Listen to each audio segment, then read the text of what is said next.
Good evening everyone. आज का class आपके लिए नया है। एपी स्टार्ट कर रहे हैं आज। और इससे पहले जो आपका चैप्टर था द्विघात समीकरण, उसमें अभी शब्द समस्या वाला समीकरण कई टाइप अभी बाकी है, तो उसको सुबह कर लेंगे। डेली एक एक क्वेश्चन करेंगे, अपने आप वो टाइप खत्म हो जाएगा। तो चलिए आज स्टार्ट करते हैं हम लोग एपी, जिसे हम बोल सकते हैं समांतर श्रेणी। श्रेणी बोल सकते हैं या फिर श्रेणी भी बोल सकते हो। तो इसका मतलब अरिथमेटिक प्रोग्रेशन। ठीक है।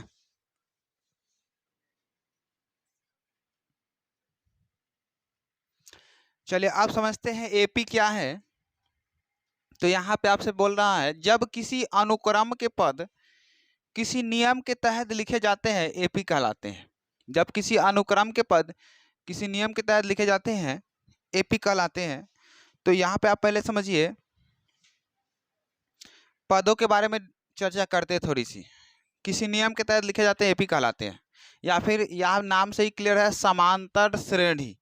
जब पद लिखा रहेगा, 2 4 5 लिखा रहेगा, उनके पदों का अंतर क्या रहेगा? समांतर, समान रहेगा। पदों का अंतर समान रहेगा, मतलब बराबर रहेगा, एपी कहलाएगा। जैसे एग्जाम्पल से आपको बताते हैं, जैसे मान लीजिए एक है, यहाँ पे लिखे हो ना एपी, 1 4 7 10,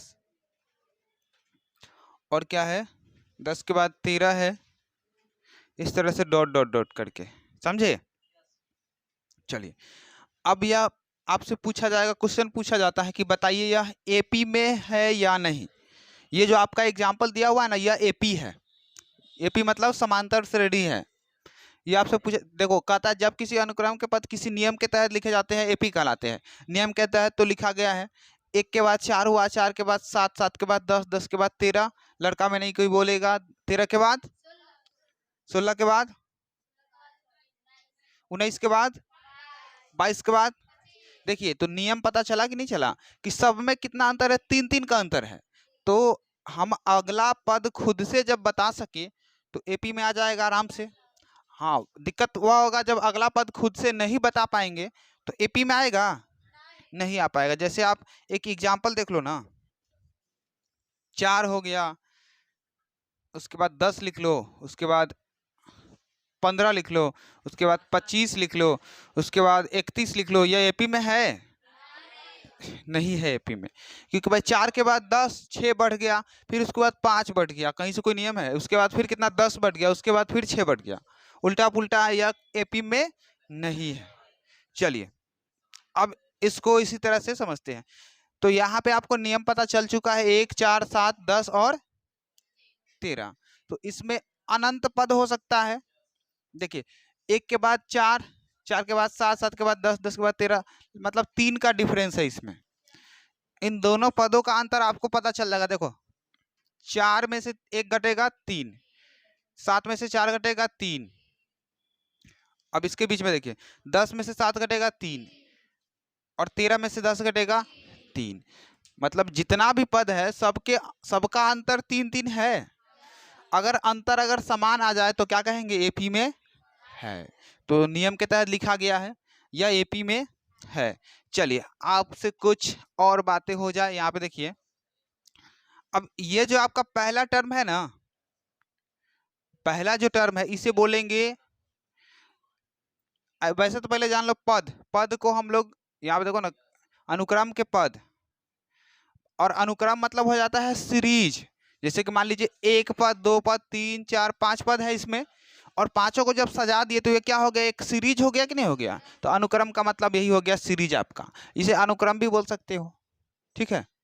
या फिर ये भी परिभाषा होता है, हाँ, अनुक्रम को नियम के तहत लिख दिया गया तो ये सब अनुक्रम ही ना है। मतलब पद को एक नियम के तहत लिख दिया गया, 4 5 पद लिखा गया तो वह अनुक्रम बन गया, और वही अनुक्रम क्या कहलाएगा? एपी कहलाएगा।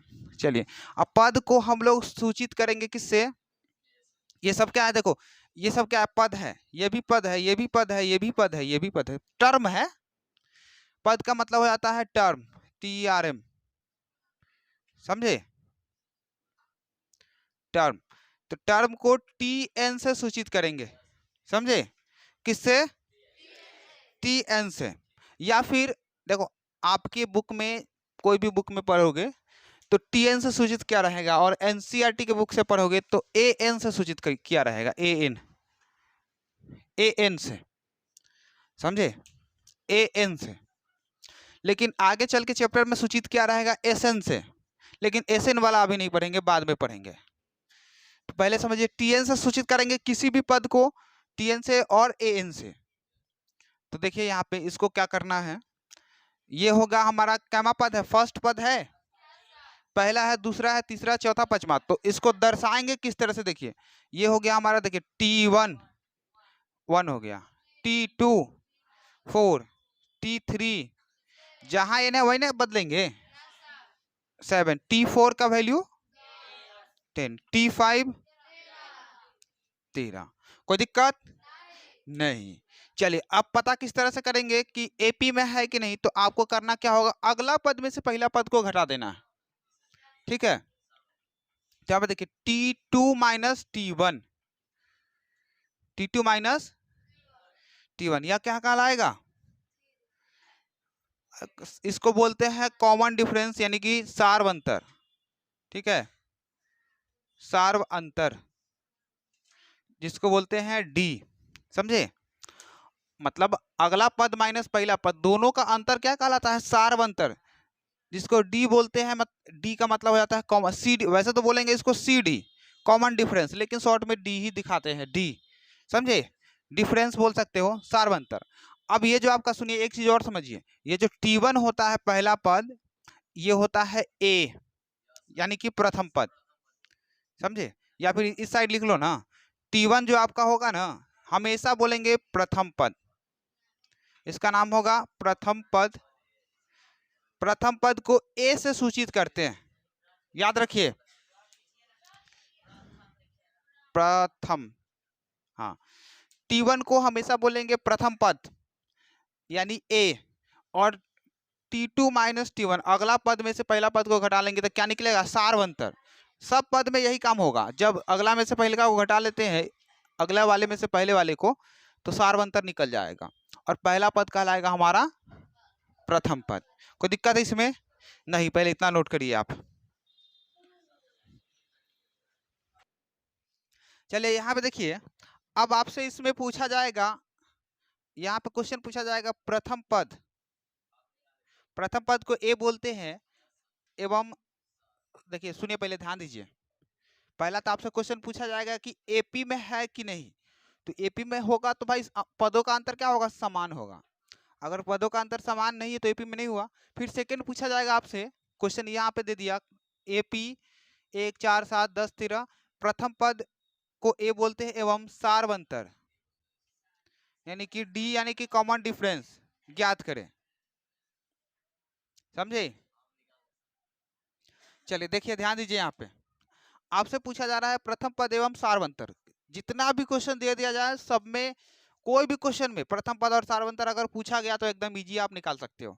देखिए सॉल्यूशन इस तरह से करिए, हो सकता है 1 2 नंबर में पूछा जाए या एक ही नंबर में पूछा जाए। प्रथम पद, चलिए प्रथम पद, हो चलिए प्रथम पद को ए से सूचित करते हैं, चलिए ए को सुंदर तरीका से लिख लीजिए। देखिए और उसके बाद यहाँ पे सार्व अंतर,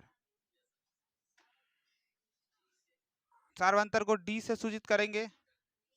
देखिए आपसे एकदम बिल्कुल सुंदर तरीका से आपको दिखाते हैं, प्रथम पद हमेशा पहला वाला जो पद होगा ना, यही होता है प्रथम पद। प्रथम पद क्या हो गया, 1, और सार्व अंतर हमेशा होता है अगला माइनस पहला, अगला माइनस पिछला, अगला माइनस पिछला। क्या है, T2 minus T1, T2 minus T1। तो देखिए T2 मतलब दूसरा पद क्या है, 4 माइनस 1, प्रथम पद आया 1 और सार्व अंतर कितना आया, 3। इस तरह से बना सकते हो, कोई दिक्कत नहीं। चलिए नोट करिए इसे। चलिए अब थोड़ा सा स्किल को डेवलप करिए क्वेश्चन बनाने से पहले। अभी 2 क्वेश्चन तो हुआ ही नहीं, मानिए एडवांस ही है, कभी बोलते हैं उसको, हेडलाइनिंग ही समझिए इसे। देखिए क्वेश्चन आपका एपी है 1 4 7 10 3 13, ये तो एपी में है ही, क्या कि पदों का अंतर 3 3 है। अब देखिए एपी 2 4 6 8 इसका पदों का अंतर 2 2 है, ये भी एपी में है। आपसे पूछा जाएगा कि बताइए यह परिमित एपी है या अपरिमित एपी है। क्वेश्चन लिख दिया जाएगा, बताइए निम्नलिखित में क्या है, परिमित एपी है अपरिमित है, इनमें से कोई नहीं, या बहुत सारा ऑप्शन दे सकता है। तो आपसे पूछा जाएगा कि यह परिमित और अपरिमित का मतलब समझिए। एक चीज और समझिए, एपी को दो भागों में बांटा गया, एपी के प्रकार, परिमित एपी और अपरिमित एपी। अपरिमित का मतलब हो जाएगा जिसमें अंतिम पद नहीं दिया रहेगा, समझे। अंतिम पद जो होगा ना, लास्ट वाला दिया ही नहीं रहेगा, इसमें अंतिम पद कहाँ कुछ है। मतलब 1 4 7 10 13 लगातार जहां माने वहां तक जाते रहेंगे, रुकबे नहीं करेगा यह। 3 3 का अंतर लेके लगातार जाते रहेंगे, 16 19 22 25 28 31 34 37 40 लगातार जाते रहेंगे। अंतिम पद नहीं ना है, तो रुकबे नहीं करेगा, उसको बोलेंगे अपरिमित एपी, अनंत एपी हो गया वो। चलिए अब दूसरा समझिए, परिमित एपी, जिसमें अंतिम पद दिया रहे उसे बोलेंगे आप परिमित एपी, फाइनाइट एपी। इसमें 2 4 6 8 10 12 14 16 18 20, 20 के बाद ये नहीं जाएगा, 20 तक रुकना जाएगा। लास्ट टर्म इसमें 20 दिया हुआ है ना, यह क्या अंतिम पद 20 है ना। जिसमें अंतिम पद दिया रहेगा वह परिमित एपी, और जिसमें अंतिम पद नहीं दिया रहेगा वह अपरिमित एपी। चलिए इसमें कोई दिक्कत नहीं है। अब आगे बढ़ते हैं, अब क्वेश्चन की ओर चलते हैं।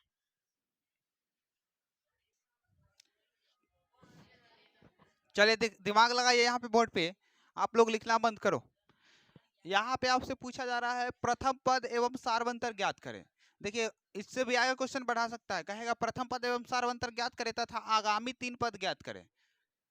क्या आगामी मतलब आगे वाला 3 पद, इसमें देखिए 1 2 3 4 को पद दिया हुआ है, तो आगामी 3 पद और तो पांचवा छठा सातवां, ठीक है, ये चीज कहेगा आपसे। देखिए प्रथम पद पहले आपको निकालना है, प्रथम पद का मतलब होता है ए, यही ना, प्रथम पद मतलब होता है ए। चलिए, और सारवंतर होता है, अंतर मतलब डी यानी कि कॉमन डिफरेंस, कोई दिक्कत नहीं होनी चाहिए। प्रथम पद होता है पहला वाला, 6 हो गया, क्या हो, पहला वाला यानी कि 6 हो गया। और सारवंतर होता है अगला पद में से पहले का को घटा दीजिए, 3 माइनस 6 कितना होगा, -3 आ गया। प्रथम पद 6, सारवंतर -3। सेम इसमें है, ए का वैल्यू इसमें हो जाएगा -1.0, क्या हो, और डी हो जाएगा यहाँ पे, बात समझिए, ये हो गया आपका प्रथम पद ए, और हो गया सारवंतर, सारवंतर यानी कि डी। तो आंख बंद, प्रथम पद तो आंख बंद करके पहले वाला हो जाता है, लेकिन सारवंतर में थोड़ा सा दिक्कत हो जाएगा, घटाना पड़ेगा। अगला में से माइनस पहिलका को घटाना है, तो -1.5 जी, पॉइंट तुमको दिखता नहीं है। फिर माइनस, माइनस में एक और -1.5, नहीं 1.0 है। देखिए 1.5 माइनस माइनस प्लस 1.0, तो देखिए घटेगा ना, तो बच जाएगा -0.5, ठीक है। चलिए अब इसका देखिए, ये वाला नहीं भाई, प्लस में कैसे आएगा, माइनस में रहेगा। प्रथम पद देखिए, ए हो गया प्रथम पद आपका, और सारवंतर, सारवंतर मतलब कॉमन डिफरेंस। चलिए अब क्या है, प्रथम पद आपका, दिमाग लगाइए यहाँ पे, पहले वाले को बोलेंगे, ये हो गया हमारा प्रथम पद 1/3, और सारवंतर अगला में से पहले का घटाना है। अब यहाँ तो भिन्न का घटाव हो गया, 5/3 1/3, ठीक है। तो 3 और 3 का एलसीएम क्या हो जाएगा, 3, 5 - 1 4/3, कोई दिक्कत नहीं, आप सब होशियार हो गए। चलिए अगला, प्रथम पद इसमें हो जाएगा यहाँ पे, ए को बोलते हैं यानी कि 0.6, सारवंतर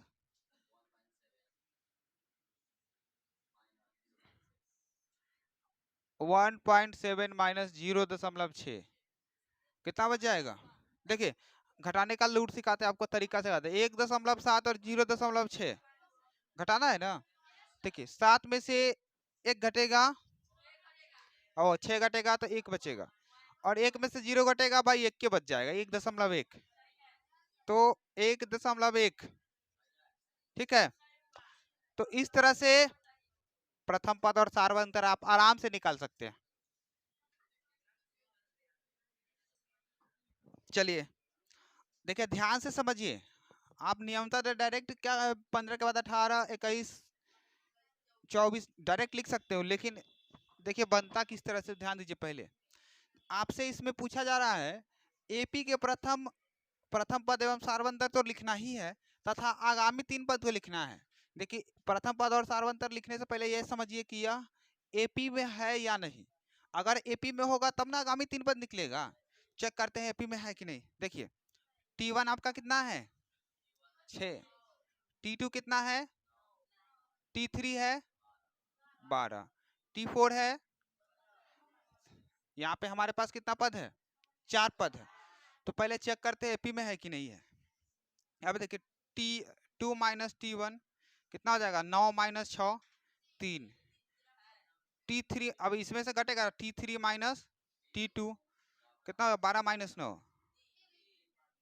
3, T4 माइनस T3 कितना हो जाएगा 15 माइनस 12 यानी कि 3। देखिए तो यहाँ पे लिख दे अतः पदों का अंतर समान है,